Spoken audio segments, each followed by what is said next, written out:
오늘 예산안을 의결한 윤석열 대통령은 지난 정부로 화살을 돌렸습니다. 69년간 누적 국가 채무가 660조 원이었는데 지난 정부 단 5년 만에 1,076조 원이 됐습니다. 재정 부담이 크게 늘면서 정부가 일하기 어렵게 만들었습니다. 정부는 내년 예산을 올해보다 3.2% 늘어난 677조 원으로 편성했습니다.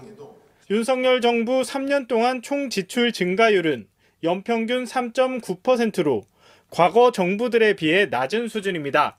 각고의 노력 끝에 정부가 추진 중인 재정 준칙 범위 내로 편성하였으며 긴축 재정을 통해 국내 총생산 GDP 대비 적자 비중을 2.9%로 낮췄단 겁니다.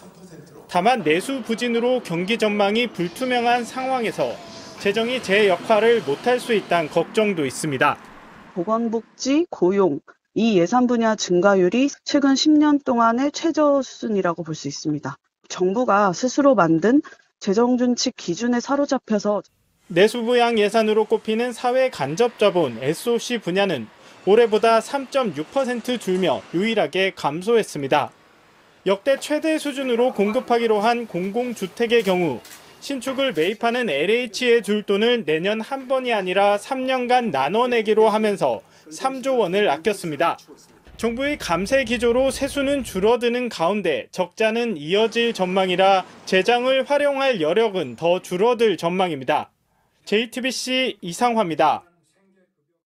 내년에 바뀌는 예산도 적지 않습니다. 소상공인들은 연간 30만 원씩 배달비를 지원받고 병장 월급은 처음으로 200만 원대로 오릅니다. 생계급여와 육아휴직급여도 오르는데 뭐가 달라지는지 김민 기자가 정리했습니다. 기획재정부는 민주당이 추진하는 전국민 25만 원 지원법을 겨냥해 필요한 곳에만 돈을 쓰겠다고 강조했습니다. 개개인의 어떤 여건을 고려하지 않고 일률적으로 현금성 지급을 하는 이런 방식보다는 저희는 필요한 분에게 필요한 방식으로 그다음 문제를 해결을 하려고 노력을 했습니다. 내년 예산이 가장 많이 배정된 분야는 보건과 복지, 고용으로 전체 예산의 3분의 1이 넘습니다. 그 다음은 행정과 교육, 국방, R&D 순입니다. 우선 관심을 모았던 소상공인 배달료는 한 가게당 연간 30만 원씩 지원합니다. 2천억 원의 예산이 배정됐는데 68만 명 정도가 혜택을 받을 걸로 보입니다. 또 8천억 원을 들여 군 병사 월급도 올립니다. 병장 월급은 165만 원에서 205만 원으로 늘어나고 초임 하사도 수당까지 256만 원을 받을 수 있습니다.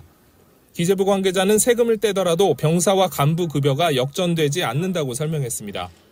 내년 예산 증가율이 가장 큰 R&D 부분은 대폭 삭감되기 전인 지난해 수준으로 원상 복귀했습니다.